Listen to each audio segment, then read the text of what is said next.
Olá, meus queridos e minhas queridas. Estamos aqui mais uma vez no Macau Solidário, essa importante iniciativa do professor Vitor Macau para auxiliar aquelas pessoas que não têm condições de arcar com seus estudos para concurso. O meu nome é Dimas Toledo, advogado, professor de Direito Penal e demais ciências criminais.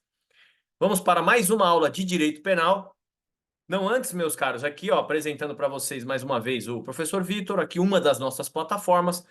Pedimos gentilmente para que vocês compartilhem, para que chegue ao maior número de pessoas possíveis.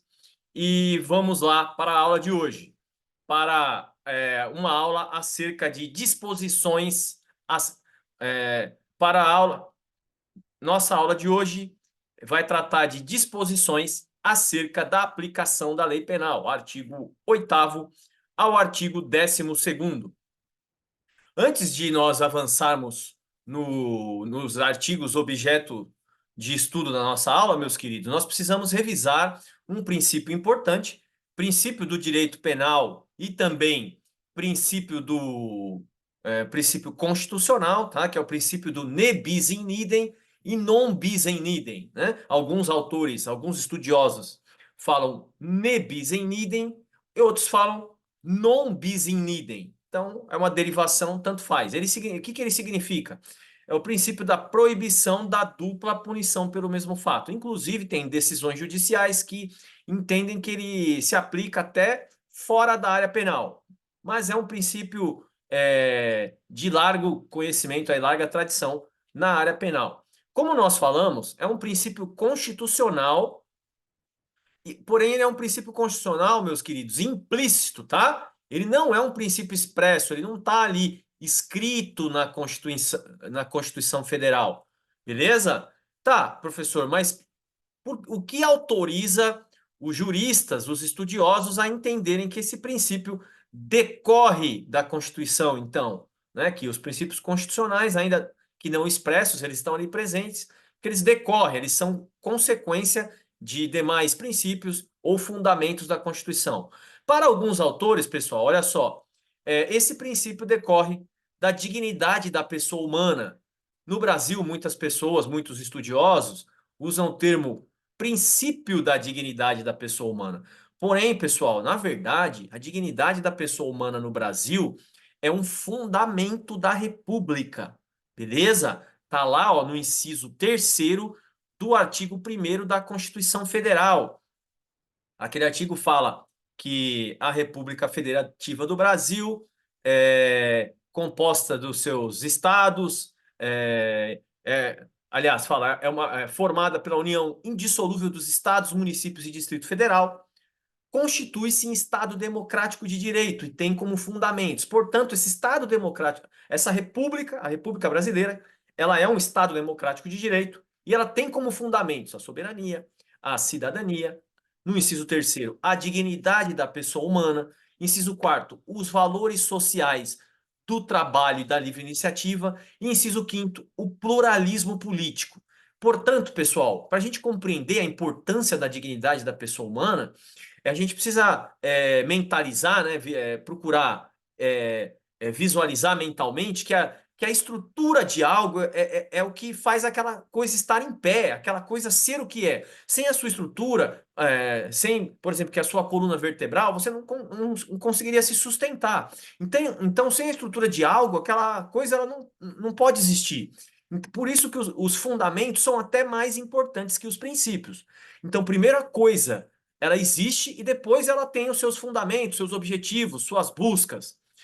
E, além disso, né, esse termo dignidade da pessoa humana, ele é compreendido aí pelos juristas, pelos especialistas, né, como o principal vetor, o principal objeto dos direitos humanos. Pois bem, o principal objeto dos direitos humanos, né, o principal vetor, o principal fundamento dos direitos humanos. Por quê? Porque nos direitos humanos, onde se garante direito para todos, uma vida digna para todos, a dignidade da pessoa humana garante que cada pessoa seja tratada como única, que cada pessoa seja tratada como um fim em si mesmo, né? Ela não pode ser usada como fim para outra coisa que não os seus próprios objetivos, a sua própria vida. Então, o princípio da dignidade da pessoa humana, o fundamento da dignidade da pessoa humana, ele existe, ele é a ideia que impede, né? Porque os direitos humanos são limitações estatais, limitações do autoritarismo, né? Então, essa ideia da dignidade da pessoa humana impede que um ser humano seja tratado como objeto. Portanto, punir duas vezes a pessoa pelo mesmo fato é tratar ela como uma coisa, é tratar ela como objeto.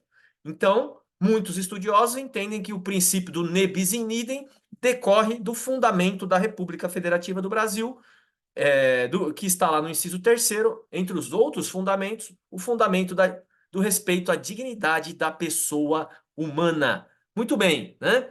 Então, outros, por sua vez, entendem que ele também é uma decorrência do princípio da legalidade. Princípio da legalidade, pessoal, ele está previsto ali no inciso 39 do artigo 5º da Constituição, inciso 39 do artigo 5º da Constituição, e também no artigo 1º do Código Penal. O que ele fala, né? Ele fala: não há crime sem lei anterior que o defina, nem pena sem a prévia cominação legal. Portanto, pelo princípio da legalidade em matéria penal, existe uma pena para cada crime. Portanto, uma pessoa não pode ser punida duas vezes pelo mesmo fato. E aí, por sua vez, outros também entendem, né, em complemento ou alternativamente, né, entendem que decorre mesmo o princípio do ne bis in idem ou do non bis in idem, ele decorre mesmo do bloco de constitucionalidade. O que é o bloco de constitucionalidade? É uma ideia, né, muito próxima disso que nós estamos falando, né, de princípios implícitos, que entendem que a Constituição ela tem um conjunto de orientações, de princípios, de objetivos, de fundamentos expressos, ou seja, sinônimo, escritos, mas também outros que decorrem desses ou do próprio regime federativo ou regime constitucional, né, das opções que a Constituição trouxe, né? E isso é autorizado pelo parágrafo 2º do artigo 5º da Constituição. E esse parágrafo 2º do artigo 5º da Constituição, ele é uma janela que permite a entrada de outros princípios, claro, respeitando os expressos, respeitando os ali previstos. Ele fala que os direitos e garantias expressos na Constituição não excluem outros decorrentes do regime ou de princípios por ela adotados. E também de tratados internacionais que a República Federativa faz parte. Assim, meus caros, a gente vê, a gente sabe, né, a gente compreende, mas aqui ratificando que a Constituição, que o Brasil, né, o Estado brasileiro, ele aderiu à Convenção Americana de Direitos Humanos, chamada de Pacto de São José da Costa Rica. E lá, na Convenção Americana de Direitos Humanos, no item 4 do artigo 8º, como nós estamos vendo aqui, ele está previsto ali, né, que uma pessoa um acusado, uma vez absolvido por sentença transitada e julgada, não será submetido a novo processo pelos mesmos fatos. Lá expressamente está previsto essa proibição que nós falamos. Uma pessoa acusada, absolvida por um determinado fato, não será nem mesmo processada pelo mesmo fato. Então, essa previsão, né, do item 4 do artigo 8º do Pacto de São José da Costa Rica é uma positivação, né, uma expressão do princípio do ne bis in idem, né? Portanto, meus caros, é inequívoco que esse princípio ele tem vigência interna no Brasil. Tanto é que o STF, né, o Supremo Tribunal Federal, já reconheceu inúmeras vezes, entre elas no recurso extraordinário 466.343 de São Paulo e no habeas corpus 87.585 do Tocantins. Portanto, pessoal, esse princípio é muito importante a gente compreender ele, essa breve revisão que nós fizemos, antes de avançarmos no estudo das normas do Código Penal, que são objeto da nossa avaliação, da nossa apreciação hoje. Olha só, né, esse princípio ele vai atuar em relação a esses artigos. Vamos lá. Artigo 8º. Olha só o que o artigo 8º fala para nós, né? ele trata da pena cumprida no estrangeiro. Muito bem. Ele vai falar assim, ó, a pena cumprida no estrangeiro atenua. Deixa eu mudar aqui meu lapisinho, né? Ela atenua a pena imposta no Brasil pelo mesmo crime. Atenção, mesmo crime. Quando diversas ou nela é computada quando idênticas. Então vamos lá, né?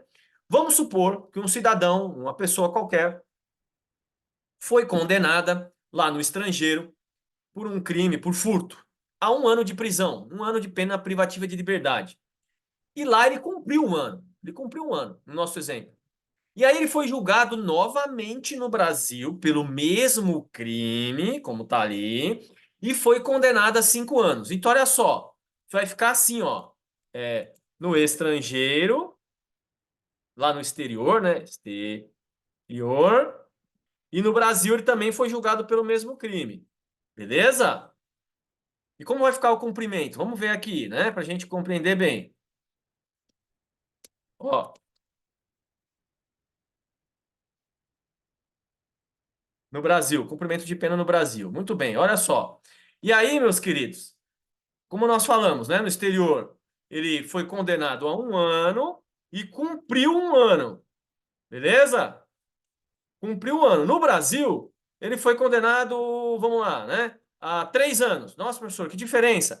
Bom, né? Juízes diferentes, países diferentes, sistemas diferentes. É possível, né? Ele tem ali uma apreciação diferente, mas o mesmo fato. Então, olha só. Esse cidadão, ele cumpriu 1 ano. Então, a gente vai subtrair 1 ano dos 3 anos no Brasil, que ele foi condenado pelo mesmo fato. E aí ele vai ter que cumprir no Brasil, olha só, 2 anos. Vai decorrer o cumprimento de pena de 2 anos pelo mesmo crime, né? Sendo que, na nossa situação, é uma aplicação efetiva do artigo 8º. Ó. A pena é computada, é atenuada, a pena foi atenuada, pois são diversas, são diferentes. Então, vai funcionar dessa forma. Então, a gente percebe que esse artigo está homenageando, está fazendo valer, ele é uma decorrência, ele é uma positivação em homenagem ao princípio do ne bis in idem, ou non bis in idem, que impede a dupla punição pelo mesmo fato. Né? Nada mais do que uma decorrência desse princípio. Muito bem, olha só, ainda com isso em mente, artigo 9º. O artigo 9º ele fala para nós, ó, a sentença estrangeira, quando a aplicação da lei penal brasileira produz na espécie as mesmas consequências, pode ser homologada no Brasil para. Então vamos lá, aqui a gente tem uma sentença penal estrangeira e tem efeitos que a lei penal brasileira também produz na mesma espécie, no mesma espécie de crime. Então, esses efeitos podem ser aplicados no Brasil, desde que essa sentença seja homologada. Homologada é que ela é dado reconhecimento pelo judiciário brasileiro. Então, inciso 1, olha só, né? Ela pode ser homologada para obrigar o condenado a reparar o dano, a restituições, restituição da coisa, claro, né? Ou de outro, ou de objetos, e a outros efeitos civis, desde que essa sentença penal estrangeira preveja e a lei penal brasileira também. Então, por exemplo, dá um exemplo aí, professor. Claro, perda do cargo de uma função, né? E também é possível que a sentença penal estrangeira seja homologada para sujeitar o condenado à medida de segurança. Lembrando aqui, ó, medida de segurança é uma espécie de sanção penal. Medida de segurança é uma espécie de sanção penal. Pena é outra espécie de sanção penal e multa é uma terceira espécie. Portanto, ó, a lei está autorizando apenas efeitos secundários lá no inciso 1º, efeitos secundários da condenação, e um efeito principal, mas no caso apenas da medida de segurança. Portanto, é possível homologar a sentença estrangeira para cumprimento de pena de prisão no Brasil? Pena de prisão? Não. Conforme o Código Penal, não é possível. Apenas essas duas hipóteses aqui nesses dois incisos que nós estamos vendo. Efeitos secundários da sentença penal, desde que a lei penal brasileira também os prevejam, e a medida de segurança, beleza? Segue o artigo 9º no seu parágrafo único. Olha só o que ele fala para nós, ó. A homologação, passou aqui, né? Só um segundinho que já volta já. A homologação depende de a linha A para os efeitos previstos no inciso 1, né? Efeitos secundários, restituição da coisa, reparação do dano ou outros efeitos que a lei penal brasileira também reconheça, de pedido da parte interessada, em regra a vítima, né? Ou a família da vítima. A linha B, para outros efeitos, depende da existência de tratado de extradição com o país cuja autoridade judiciária emanou a sentença. Então, algum outro efeito que esteja previsto num tratado de extradição com o país aonde a justiça do país que a justiça exarou a sentença, ou na falta de tratado de requisição do ministro da Justiça, ok? Portanto, tem que ter uma requisição, seja na hipótese do inciso 1, efeitos secundários da parte interessada, da vítima ou da família da vítima, seja ali na hipótese do inciso 2, que principalmente medida de segurança, de tratado de extradição com um país onde a autoridade emanou a sentença, ou requisição do ministro da Justiça. Tranquilo?